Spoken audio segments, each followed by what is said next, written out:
Hello learners, welcome to my channel. I am Yusra. और last video में हमने jurisprudence की इम्पॉर्टेंट बुक्स के बारे में पढ़ा था, जो कि एग्जाम में काफ़ी बार पूछी गई हैं। तो आज हम पढ़ेंगे जूरिस्प्रूडेंस के कुछ इम्पॉर्टेंट टॉपिक, ठीक है, जिसमें हम सबसे पहले पढ़ेंगे जूरिस्प्रूडेंस के meaning, nature, scope, utility of jurisprudence and juris के बहुत सारी डेफिनेशंस। जिन्होंने अलग अलग जूरिस्ट हैं, उन्होंने जूरिस्प्रूडेंस उनकी पॉइंट ऑफ व्यू से क्या है वो डेफिनेशंस पढ़ेंगे। आइए सबसे पहले पढ़ते हैं हम मीनिंग ऑफ जूरिस्प्रूडेंस। ये जो वर्ड है ना, देखिए जूरिस्प्रूडेंस, ये लैटिन वर्ड है और ये लिया गया है जूरिस्प्रूडेंटिया वर्ड से, ठीक है। ये इसकी मीनिंग है नॉलेज ऑफ लॉ। अब ये जो है जो जूरिस्प्रूडेंस, ये टू वर्ड से मिलकर बना है। नंबर वन, पहला है जूरिस। जूरिस की मीनिंग क्या है? लॉ। और प्रूडेंटियल, प्रूडेंटियल की मीनिंग है नॉलेज। तो इसका पूरा मीनिंग क्या हुआ? Knowledge of law. और जूरिस्प्रूडेंस क्या है? एक मिरर के जैसे हैं, जिससे लॉ के बहुत, जिसमें बहुत सारे लॉ के जो प्रोविजन है वो शो होते हैं। तो जूरिस मीन्स लॉ और प्रूडेंटिया मीन्स स्टडी ऑफ नॉलेज। आइए जानते हैं नेचर ऑफ जूरिस्प्रूडेंस। देखिए जूरिस्प्रूडेंस का नेचर जो है ना, वो जितने भी लॉज हैं सब में डिफरेंट है। मतलब उन लॉज के नेचर अलग है, लेकिन उन सब में जूरिस्प्रूडेंस का नेचर जो है उन सबसे अलग है। ना तो ये प्रोसीजर लॉ है और ना ही ये सब्सटेंटिव लॉ है, ठीक है। और ये मेन स्ट्रीम है लॉ का। ये लॉ की मेन स्ट्रीम है, जिससे बहुत सारे लॉज जो हैं वो ओरिजिनेट होते हैं।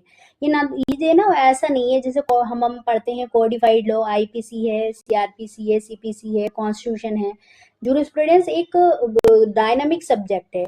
ये टाइम टू टाइम अपने आप को अपडेट करता रहता है, ग्रो करता रहता है, और इसकी अपने आप में कोई लिमिटेशन नहीं है। आइए जानते हैं स्कोप ऑफ जूरिस्प्रूडेंस। जूरिस्प्रूडेंस का स्कोप क्या है? देखिए इसका जो स्कोप है ना, वो बहुत ज़्यादा वाइड है। इसके अंदर बहुत सारे सब्जेक्ट्स की वैरायटियों को शामिल किया गया है।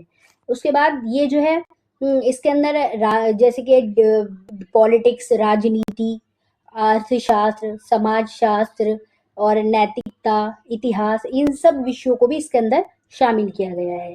ये देखिए, ये बताता है, ये दर्शाता है कि सोसाइटी का और लॉ का क्या कनेक्शन है। ये स्टडी करता है ह्यूमन की और सोसाइटी का, मतलब मानव का और जो समाज का जो संबंध है, ये उसकी भी स्टडी करता है। उसके बाद ये फोकस करता है किस पे? लीगल लॉजिक यानी तर्कशास्त्र पे। जिसमें जैसे कि कोई लीगल जजमेंट आता है, कानून की जो रूपरेखा तैयार की जाती है, उसके पीछे की सोच जो होती है, उसमें हम इसकी स्टडी भी करते हैं, ठीक है। आइए जानते हैं यूटिलिटी ऑफ जूरिस्प्रूडेंस, मतलब जूरिस्प्रूडेंस की उपयोगिता क्या है। जूरिस्प्रूडेंस की उपयोगिता देखिए, ये जो है, ये जजेस की और लॉयर की हेल्प करता है ये जानने के लिए कि जो लॉ पास किया गया है वो जो है सही है या नहीं, या तर्कपूर्ण है। और ये स्टूडेंट की भी हेल्प करता है, छात्रों की, उसके अंदर क्या तार्किक सोच उनकी विकसित करता है, और उन्हें एक अच्छे नागरिक के लिए बनने के लिए समाज में तैयार करता है। उसके बाद ये लेजिस्लेचर की भी मदद करता है, यानी विधायिका जो कानून निर्माण कर रही है ना, तो उसकी बहुत ज्यादा मदद करता है, और जिससे वो उस कानून का सही ढंग से निर्माण कर सके। उसके बाद ये समाजशास्त्री जो होते हैं और नैतिक विचार वो जो होते हैं, नैतिक विचारक, ठीक है, जो जो उनके लिए भी बहुत ज्यादा हेल्पफुल है। उसके बाद डाइस क्या कहते हैं कि ये जो है, ये एक लॉयर को जो है वो, और उसके जो जीवन के जितने भी सिद्धांत होते हैं, जितने भी प्रिंसिपल होते हैं, उनको एक साथ देखने का जो है अपॉर्चुनिटी देता है। और ये उनके अस्तित्व से संबंधित है, सामाजिक अस्तित्व से, ठीक है। अब देखिए, अब ऐसा होता है कि हर किसी चीज को देखने का, हर पर्सन का जो पॉइंट ऑफ व्यू होता है वो अलग अलग होता है। जरूरी नहीं है हर चीज को जैसा आप देखते हैं वैसा मैं भी देखूं, या फिर उसके अलावा जो थर्ड पर्सन है वो भी ऐसा देखे। हर पर्सन का अपना अपना एक्सपीरियंस होता है, उसके लाइफ के जैसे उसे एनवायरनमेंट मिला होता है, जैसे उसे उसका उसने मतलब अपनी लाइफ में जो जो डिफिकल्टीज या जो जो एक्सपीरियंस किए होते हैं, फेस किए होते हैं, तो उसके आधार पे वो अपने हिसाब से वो डेफिनेशन देता है उस चीज की, ठीक है। तो इसमें जूरिस्प्रूडेंस में भी बहुत सारे जूरिस्ट हुए हैं, उन्होंने भी अपनी अपनी जूरिस्प्रूडेंस की अलग अलग डेफिनेशन दी है। सही, सबसे पहले जानते हैं, आइए, जूलियस स्टोन, वो सॉरी जॉन ऑस्टिन जो है एनालिटिकल स्कूल के इम्पोर्टेंट जूरिस्ट, वो क्या कहते हैं जूरिस्प्रूडेंस के बारे में।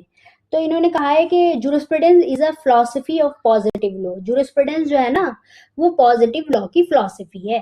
तो देखिए पॉजिटिव लॉ क्या आता है, पॉजिटिव लॉ के अंदर वो लॉ आता है जो कि एक सॉवरेन अथॉरिटी द्वारा बनाया गया है और जिसको मानना हर किसी पर्सन के लिए इम्पोर्टेंट होता है। हॉलैंड क्या कहते हैं, हॉलैंड कहते हैं jurisprudence is a formal science of positive law. वो ऊपर ऑस्टिन ने तो खाली पॉजिटिव लॉ कहा था, फिलोसफी ऑफ पॉजिटिव लॉ कहा था, इन्होंने कहा formal science of positive law. Formal science की मीनिंग तो देखिए वो होते हैं कि जिसमें हम किसी भी चीज का स्टेप बाय स्टेप के वो किस तरीके से डेवलप हुई है उसका हम अध्ययन करते हैं।